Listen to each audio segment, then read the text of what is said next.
하나님 아버지, 오늘도 부르심을 감사합니다. 하나님 주시는 말씀을 따라 기도의 자리로 나아가기 원합니다.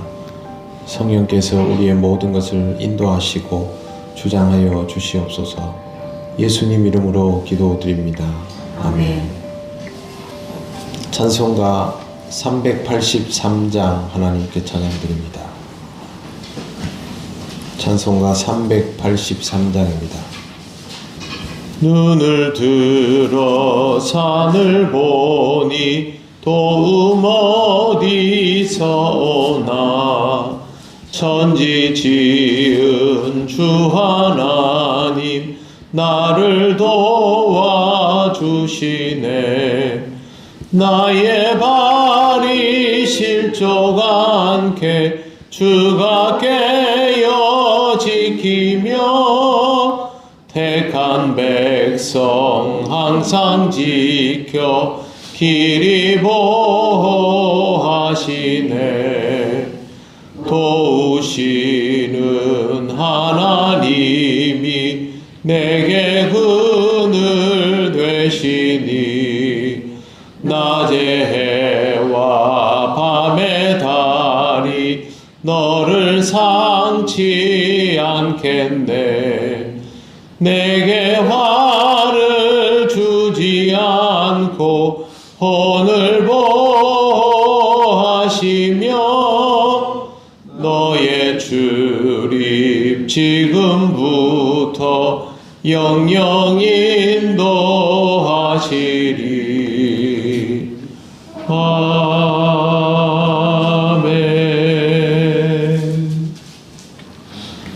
하나님 말씀 이사야 7장 18절부터 20절입니다. 구약 975쪽입니다.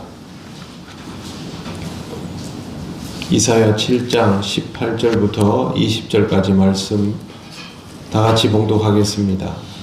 그날에는 여호와께서 애굽 하수에서 먼 곳에 파리와 아수르 땅에 벌을 부르시리니 다 와서 거친 골짜기와 바위 틈과 가시나무 울타리와 모든 초장에 앉으리라.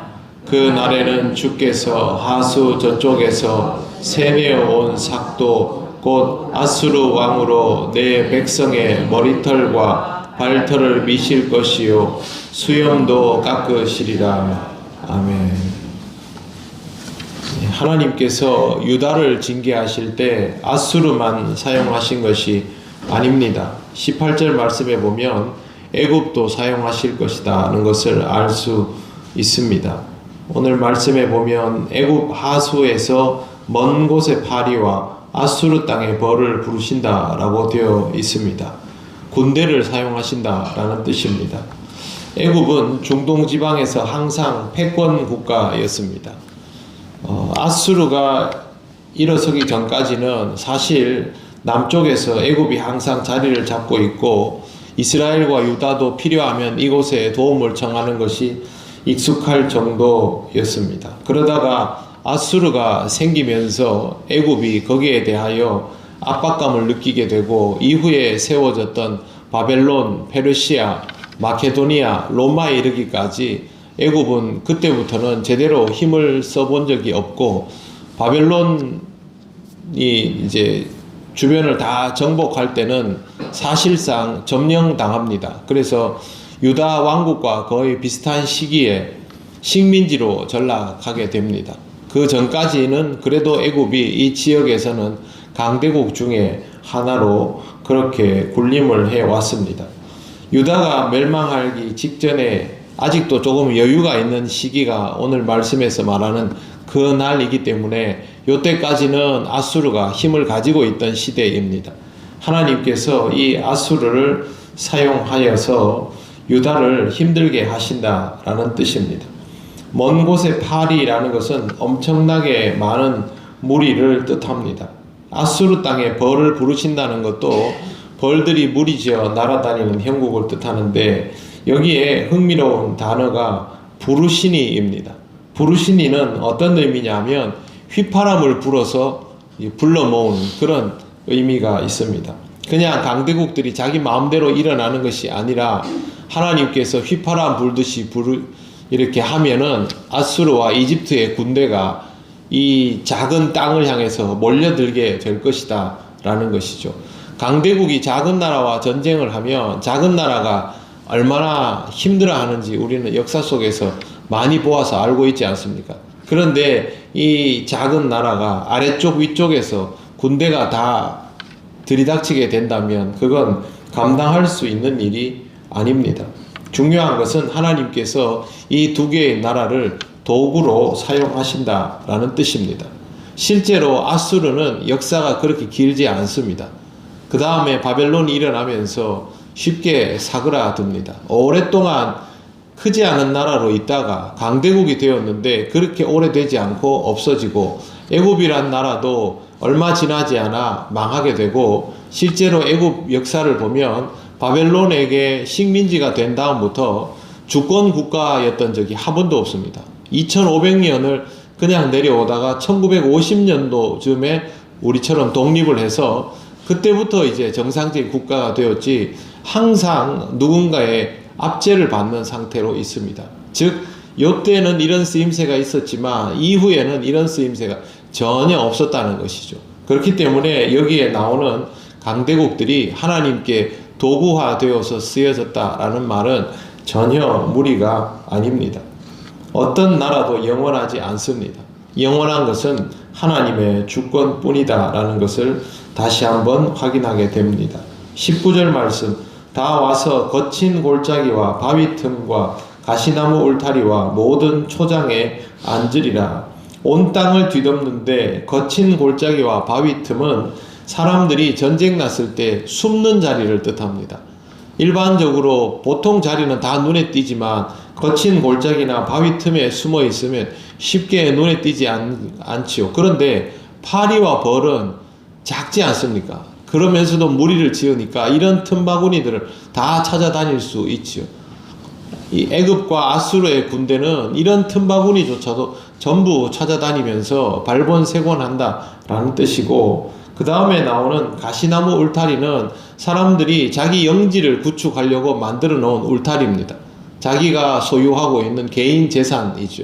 여기서 농사도 짓고 집도 짓고 열매도 키우고 뭐 이렇게 하는데, 이것도 다 덮이게 되고, 모든 초장은 가축을 키울 수 있는 들판, 이것도 개인 소유입니다. 이런 것들도 다 덮여버리게 된다라는 말입니다. 피할 곳이 없다는 뜻이죠. 그 다음 20절에 그 날에는 주께서 하수 저쪽에서 세내어온 삭도 곧 아수르 왕으로, 이렇게 되어 있습니다. 성경에서 하수, 이 고대 근동 지방에서 하수라고 하면 유브라데 강을 뜻합니다. 유브라데 강이 이쪽 지역에서는 사실상의 젖줄이기 때문에 물이라고 하면 유브라데 강이고, 아수르가 이쪽에서부터 온 제국인데 이렇게 표현을 합니다. 세내어온 삭도, 빌려 쓴 칼이라는 뜻입니다. 자기 칼도 아니고 빌려온 칼 아수르를 사용해서 내 백성의 머리털과 발털을 미실 것이요 수염도 깎으리라. 머리털과 발털을 밀고 수염도 깎는다, 이 말은 이 시대에는 수치를 주는 방법으로 되어 있습니다. 한 나라의 임금이 전쟁에서 지면 잡혀와가지고 금방 죽이지 않습니다. 옷을 다 벗기고 몸에 있는 털이란 털은 다 깎습니다. 그러면 그 시대에서는 발가벗기워진 것보다 더 수치스러운 상황이 됩니다. 그렇게 질질 끌고 다니다가 공개 처형을 하는 것이 이 당시의 관습이었습니다. 지금 유다에게 하나님께서 이렇게 하신다라는 것인데, 세내어온 삭도인데 유다는 사실 주인집 아들인 셈 아닙니까? 주인집 아들, 자기 아들을 빌려온 칼을 사용해서 수치스럽게 만든다라는 것이 이사야를 통하여 하나님께서 유다 왕국에게 주시는 말씀입니다. 왜 이런 말씀을 하시겠습니까? 잘못된 선택을 하지 말라는 것입니다. 하나님께서 친히 징조를 주시고 이 백성을 지키려고 하면 딴 생각하지 말고 하나님만 바라보고 하나님의 주권 안에 있을 생각을 해야지, 왜 자꾸 외세에 기대어서 그렇게 하려고 하느냐. 그러면 너희가 기대는 그 외세에게 도리어 압제당하고 수치를 당하게 될 것이다 라는 말씀을 이렇게 주시는 것입니다. 하나님의 주권만을 인정하는 삶이 되어야만 우리가 다른 데로 눈을 돌리지 않습니다. 다른 선택지가 있다는 생각을 해서는 안 된다라는 것이 하나님께서 하나님의 백성, 하나님의 자녀에게 주시는 말씀입니다. 우리의 삶에도 다른 선택지는 없습니다. 오직 하나님만이 우리의 주권자이시고 우리의 모든 것들을 하나님께서 책임지십니다. 거기에 대한 분명한 믿음을 가지고 여러 가지 혼란스러운 상황이 되었을 때도 오직 신앙적인 판단에 집중하며 하나님의 주권 아래에서 살아가시기를 바랍니다. 기도드리겠습니다. 하나님 아버지, 은혜를 감사합니다. 어리석은 유다의 모습을 보면서 우리에게도 이런 어리석음이 있지 않은지 돌아보게 하시니 감사합니다. 언제나 하나님의 주권을 기억하고 하나님의 그 역사를 경외하는 마음으로 바라보며 또 믿을 수 있기를 원합니다. 우리의 작은 믿음에 역사하셔서 오늘도 신앙 안에서 하루를 살게 하여 주시옵소서. 세상에 어지럽고 혼란한 많은 일들도 하나님께서 주권자이심을 믿음의 눈으로 바라보게 하시고 하나님을 향하여 더욱 기도하며 하나님 뜻에 합당하게 살아가는 모든 백성이 되게 하여 주시옵소서. 오늘의 모든 것을 주님께 맡기오며 예수님 이름으로 기도드립니다. 아멘. 하늘에 계신 우리 아버지의 이름을 거룩하게 하시며 아버지의 나라가 오게 하시며 아버지의 뜻이 하늘에서와 같이 땅에서도 이루어지게 하소서. 오늘 우리에게 일용할 양식을 주시고 우리가 우리에게 잘못한 사람을 용서하여 준 것 같이 우리 죄를 용서하여 주시고 우리를 시험에 빠지지 않게 하시고 악에서 구하소서. 나라와 권능과 영광이 영원히 아버지의 것입니다. 아멘.